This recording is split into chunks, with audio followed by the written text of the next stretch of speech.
इस कहानी के शुरू में हम एक कपल को देखते हैं जिनमें वाइफ का नाम जेलन था। वो दोनों एक समंदर किनारे बीच पर आए हुए थे। ये दरअसल यहाँ पर छुट्टियाँ मनाने आए हैं और समंदर किनारे ये जिस घर में रह रही थी वो लगभग पानी के ऊपर ही था, जो पूरा का पूरा लकड़ी का बना हुआ था। असल में कुछ वक्त पहले ही जेलन के बच्चे की मौत भी हो गई थी, जिस वजह से वो बहुत ज्यादा टेंशन में रहती है। मगर क्योंकि उसका हस्बैंड उससे बहुत प्यार करता है, इसीलिए वो उसका बहुत ख्याल रखता है। इसके बाद अब ये दोनों गोता लगाने पानी में जाते हैं। जिस दौरान जेलन के हस्बैंड के टांग में चोट लग जाती है, जिससे उसका खून बहने लगता है। अब खून देखकर वो एकदम घबरा जाती है, क्योंकि उसे दोबारा से अपना माजी याद आ गया था, जब उसके बच्चे के पैदा होने से पहले ही मौत हो गई थी। मगर इस बार भी उसका हस्बैंड उसे संभालता है और वापस घर में ले जाता है। अब जब जेलन अपने घर में बात कर रही थी तो खबरों में दिखाया जाता है कि समंदर में एक बहुत बड़ा तूफान आने वाला है, मगर ये इस बात पर ध्यान नहीं देते। और फिर रात को जब ये सो रही थी तो समंदर की बड़ी बड़ी लहरें इनके घर से टकराना शुरू हो जाती हैं। अब शुरू में तो इन्हें ये आम बात लगती है, क्योंकि अक्सर यहाँ पर ऐसा होता रहता है। मगर जल्दी समंदर की बड़ी बड़ी लहरें इनके घर को, जो पूरा लकड़ी का बना हुआ था, उसे अपने लपेट में ले लेती है। पानी अंदर आने लगता है, जिससे इनका घर अब पानी में बहने लगता है। ये दोनों इस सारी सूरत हाल की वजह से काफी परेशान हो गई थी। बाहर में समंदर किनारे कुछ चट्टानें दिखती है, जिन्हें देखकर जेलन अपने हस्बैंड को वहाँ जाने का कहती है, मगर उसका हस्बैंड उसे मना कर देता है, ये कहते हुए कि बाहर समंदर में काफी तेज तूफान आ गया है, इसीलिए हमें ये अंदर ही रुकना चाहिए, डूबकर हम मारे भी जा सकते हैं। जिसके बाद यही इनकी आंख लग जाती है। फिर सुबह जब जेलन की आंख खुलती है तो वो देखती है कि चारों तरफ पानी ही पानी है और ये दोनों अपने टूटे हुए घर के साथ समंदर के बिल्कुल बीच में फंस चुके हैं। ये देखकर जेलन अपने हस्बैंड पर गुस्सा करने लगती है, क्योंकि कल रात उसने अपने हस्बैंड को कहा भी था कि हमें समंदर किनारे चट्टानों पर चले जाना चाहिए, मगर उसके हस्बैंड ने मना कर दिया था। और क्योंकि ये किनारे से काफी दूर बीचों बीच है, इसलिए ना तो कोई नहीं देख सकता है और ना ही कोई इन्हें बचाने आ सकता है। और क्योंकि इनका घर लकड़ी का था तो पानी में पड़ा होने की वजह से वो भी धीरे धीरे खराब हो रहा था, इसीलिए जल्द से जल्द इन्हें यहाँ से निकलने का कोई ना कोई रास्ता ढूंढना होगा। लेकिन उसके हस्बैंड की टांग पर तो काफी गहरी चोट थी, इसीलिए वो तैर नहीं सकता था। इन्हें भूख और प्यास का भी एहसास हो रहा था, लेकिन सब कुछ डूब जाने की वजह से अब इनके पास ना तो खाने के लिए कुछ था और ना ही पीने के लिए पानी था। तब उसका हस्बैंड कहता है कि तुम्हें नीचे जाकर देखना होगा, वहाँ खाने पीने की जरूर कोई ना कोई चीज मौजूद होगी। अब हालांकि जेलन को पानी में जाने से डर लगता है, मगर फिर भी वो पानी में चली जाती है, जहाँ से वो एक बैग अपने साथ लाती है जिसमें पानी था। उस पानी को वो अपने हस्बैंड को पीने को देती है ताकि उसकी तबीयत कुछ ठीक हो सके। अब उसका हस्बैंड कहता है कि तुम फिक्र मत करो, मुझे पूरा यकीन है हमें कोई ना कोई ढूंढने यहाँ जरूर आएगा। अब वो यहाँ बोतल में जो पानी था उसे सूरज की तरफ करते हैं और सूरज की किरणों से आग धुआं पैदा करने की कोशिश करते हैं, ताकि धुएं को देखकर कोई इन्हें बचाने के लिए आ जाए। मगर इनका ये प्लान कामयाब नहीं हो पाता। अब ये इतनी बड़ी मुसीबत में फंसी हुई थी, मगर फिर भी हौसला रखते हैं और काफी खुश थी। और ऐसे ही फिर ये वहीं लेट जाते हैं। अब तभी इन्हें हेलीकॉप्टर की आवाज सुनाई देती है, जो सुनकर जेलन बाहर आती है और देखती है कि सच में आसमान में हेलीकॉप्टर उड़ रहा है, मगर किस्मत वो इनसे काफी दूर होता है, इसीलिए वो हेलीकॉप्टर वाले इन्हें नहीं देख पाते। तो जेलन की आंखों के सामने ही वहाँ से वो चले जाते हैं। हालांकि वो चीख रही होती है, चिल्ला रही होती है, उन्हें बुलाने के लिए हाथ भी हिला रही होती है, मगर वो इसे देख ही नहीं पाते। कुछ देर के बाद फिर वो देखती है कि इनसे कुछ ही दूरी पर एक शिप है। इस बार भी वो उन्हें बुलाने के लिए हाथ हिलाती है, चिल्लाती है, मगर दूरी होने की वजह से शिप वाले इन्हें नहीं देख पाते। इतनी ही देर में उसके हस्बैंड की भी आंख खुल जाती है, जो बोतल से एक बार फिर आग धुआं पैदा करने की कोशिश करता है। इस बार वो कामयाब भी हो जाता है, क्योंकि धुआं उड़ना शुरू हो गया था। मगर इससे पहले कि शिप वाले इस धुएं को देखते, शिप तब तक मुड़ चुकी थी। वो इनसे काफी दूर जा चुकी थी, जो देख दोनों एक बार फिर काफी मायूस हो जाते हैं। और तो और मुसीबतें इनके लिए बढ़ती ही जा रही थी, क्योंकि धुआं उठाने के लिए जो आग इन्होंने जलाई थी वो अब इनके पूरे ही घर में फैल चुकी थी, इसीलिए सब कुछ जलने लगता है। आग बढ़ती ही जा रही थी, इसीलिए इन्हें घर से नीचे पानी में कूदना पड़ता है। पानी में कूदकर ये अपनी आंखों के सामने ही अपने पूरे ही घर को जलता हुआ देखते हैं, जहाँ कुछ देर पहले इन्होंने अपनी जान बचाने के लिए वहाँ पनाह ली हुई थी।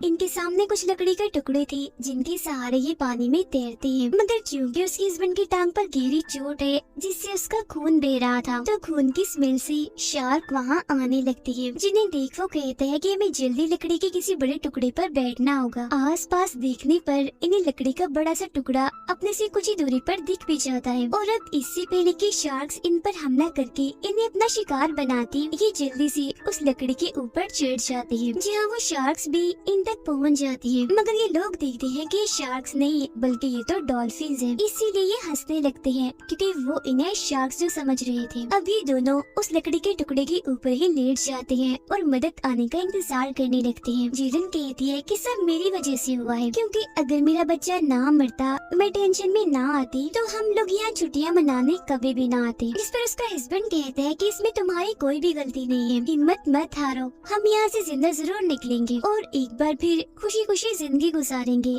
अब बातें करते करते ये लोग वहीं सो जाते हैं, और जब जिलन की आँख खुलती है तो वो ये देखकर काफी घबरा जाती है कि उसका लकड़ी का टुकड़ा उसके हस्बैंड के लकड़ी के टुकड़े से अलग होकर काफी दूर जा चुका है। साथ ही तेजी से उसके हस्बैंड की टांग से खून निकल रहा है जो पानी में हर तरफ फैल चुका है। उसके हस्बैंड की तबीयत खराब होती जा रही थी, तो वो कैसे भी करके उस तक पहुंचना चाहती थी, इसीलिए वो पानी में कूदकर एक छोटी लकड़ी के सहारे अपने हस्बैंड के पास जाने लगती है। मगर अब यहाँ सचमुच शार्क्स भी आ चुकी थी खून को सूंघ कर, इसीलिए वो इन पर हमला कर देती है, जिससे उसका हस्बैंड भी अपने लकड़ी के टुकड़े से नीचे गिर जाता है। मगर किस तरह जिलन लकड़ी के टुकड़े पर चढ़कर अपने हस्बैंड को भी ऊपर खींचने की कोशिश करती है, पर तब तक शार्क कई बार उस पर हमला कर चुकी होती है, जो देखकर जिलन एक छोटी लकड़ी के टुकड़े को चप्पू बनाकर उस बड़ी लकड़ी के टुकड़े को दूर ले जाती है, जिस पर वो खुद सवार है और उसका हस्बैंड उसके सहारे लटका हुआ है। और क्योंकि वो बहुत ज्यादा थक चुकी थी,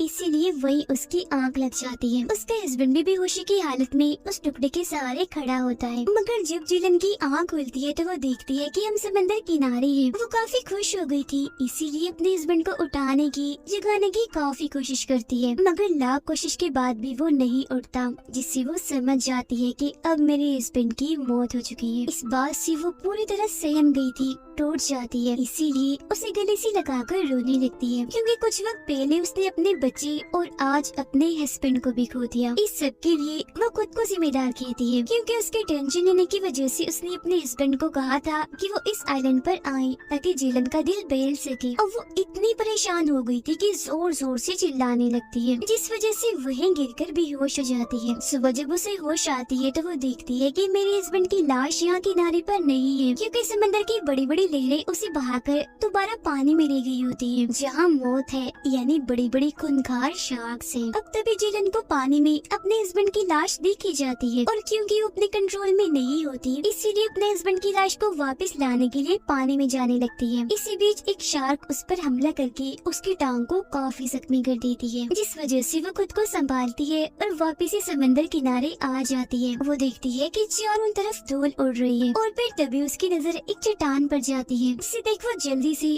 पर काफी मुश्किल से उस पर चढ़ जाती है, जहाँ तभी वो देखती है कि पानी में एक गोल कश्ती में एक आदमी लेटा हुआ है, क्योंकि वो मछुआरा है और मछलियाँ पकड़ने यहाँ आया है। उसे देखकर जिलन के चेहरे पर एक अलग ही तरह की खुशी थी, क्योंकि वो उसे अपने लिए एक उम्मीद लग रहा था। वो जल्दी से उसकी कश्ती में जाकर पहले तो उसे जगाती है और फिर समझाने की कोशिश करती है कि मेरे हस्बैंड की पानी में मौत हो गई है, क्योंकि वो काफी जख्मी थी और अब मैं यहाँ इस आइलैंड पर फंस चुकी हूँ, मुझे तुम्हारी मदद चाहिए। मगर वो आदमी पढ़ा नहीं होता, इसीलिए उसे इंग्लिश समझ नहीं आती, जो देख जिलन उसे बड़ी मुश्किल से समझाती है कि देखो मैं ये कहना चाह रही हूँ कि मुझे मदद की जरूरत है, जो कहकर वो उसे अपनी जख्मी टांग भी दिखाती है, जिस पर वो आदमी दवा लगाकर मरहम पट्टी कर देता है। अब क्योंकि वो मछुआरा है और मछलियाँ पकड़ने यहाँ आया है, इसलिए अपना जाल बिछाने के लिए वो पानी में कूद जाता है और समंदर की गहराइयों में जाने लगता है। नीचे आने के बाद अभी वो जाल लगा ही रहा था कि तभी शार्क उस पर हमला कर देती है। इससे पानी में हलचल होती है, जिससे जिलन समझ जाती है कि उस पर शार्क ने हमला कर दिया है, इसीलिए वो चिल्ला चिल्ला कर उसे आवाज लगाती है, मगर आगे से उसका कोई जवाब नहीं आता। पर कुछ ही देर के बाद वो पानी के ऊपर आ ही जाता है, मगर जख्मी हालत हाथ में और साथ ही पानी में खूनी खून फैला हुआ था, क्योंकि शार्क ने जब उस पर हमला किया था तो उसे काफी जख्मी कर दिया था। अब उसकी जान बचाने के लिए जिलन पानी में कूद जाती है ताकि उसे कश्ती के ऊपर चढ़ा सके, क्योंकि वो जख्मी है। पर अब शार्क दोबारा यहाँ आकर इन दोनों पर ही हमला कर देती है, जो देखकर जिलन तो जल्दी से कश्ती में आ जाती है, मगर इससे पहले वो उस आदमी को भी कश्ती में ला पाती, शार्क उस पर हमला करके उसे मार देती है, अपने साथ पानी में ले जाकर खा जाती है, जो देख जिलन को काफी दुख भी होता है और शार्क पर गुस्सा भी आ गया था, क्योंकि एक बार फिर वो पहले की तरह इस कश्ती में अकेली रह गई है। अभी वो सोच रही थी कि उसे क्या करना चाहिए कि तभी शार्क उस पर दोबारा से हमला कर देती है। इस कश्ती में जिलन को एक तेज धार ब्लेड मिल जाती है जो घूमने वाली थी, जो उठाकर वो शार्क पर हमला कर देती है, जिस वजह से शार्क को वहाँ से भागना पड़ता है। पर शार्क इतनी आसानी से उसका पीछा छोड़ने वाली नहीं थी, इसीलिए वो दोबारा से उसकी कश्ती का पीछा करने लगती है। करीब आने के बाद वो एक ऊंची छलांग लगाकर कश्ती को पानी में पलट देती है। अब जिलन कश्ती के नीचे थी, वो काफी डरी होती है, क्योंकि उसे पता है कि शार्क मुझ तक दोबारा जरूर आएगी और मुझ पर हमला भी करेगी। हो सकता है वो मुझे मार ही दे। तब अपनी जान बचाने के लिए उसे एक आइडिया आता है। वो उस तेजधार ब्लेड के साथ बंधी हुई रस्सी को अपनी टांगों से बांध लेती है। अब शार्क को कुछ अंदाजा नहीं था कि वो अब किस तरफ बढ़ रही है और वो ब्लेड कहाँ जा रहा है। और जब वो नीचे से ऊपर जाती है जिलन पर हमला करने के लिए, तो वो ब्लेड उसके मुंह में घुसकर आर पार हो जाता है, जिससे अब जाकर इस खूंखार शार्क का खात्मा होता है। उसके मरते ही पानी में खूनी खून फैल जाता है। जब जिलन को ये बात पता चलती है कि शार्क मर गई, तो वो उस रस्सी को अपनी टांगों से खोल देती है, जिससे शार्क की लाश उस रस्सी के साथ ही पानी में डूबने लगती है। जिसके बाद वो उसी कश्ती पर लेटकर आसमान की तरफ देखने लगती है। उसे इस बात का यकीन है कि यहाँ आसपास कोई ऐसा किनारा है जहाँ इंसान रहते हैं। और तभी उसकी कश्ती तैरते तैरते एक जगह पर पहुँच जाती है जहाँ से किनारा नजर आ रहा था। वहाँ कुछ लोग भी थे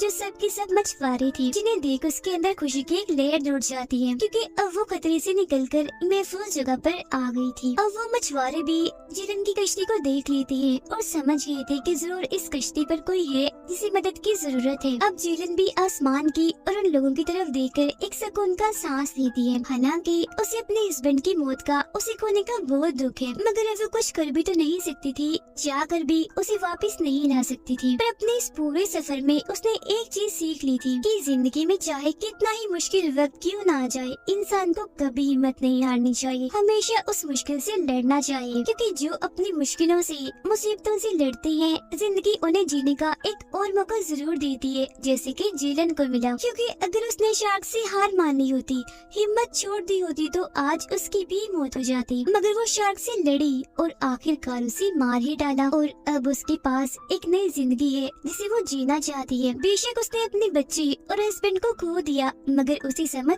आ गई है कि दुनिया में कोई भी चीज हो या इंसान हमेशा नहीं रहते। एक दिन हर किसी को खत्म होना है, दुनिया छोड़कर जाना है। इसीलिए हमें जो जिंदगी का खूबसूरत तोहफा मिलता है, उसे हमें खुशी खुशी जीना चाहिए, उसे कबूल करना चाहिए। अपने प्यारों के छूट जाने के बाद दुखी नहीं होना चाहिए, बल्कि सब्र से काम लेना चाहिए। और मेरे इसी मैसेज के साथ ही ये फिल्म इधर ही खत्म हो जाती है।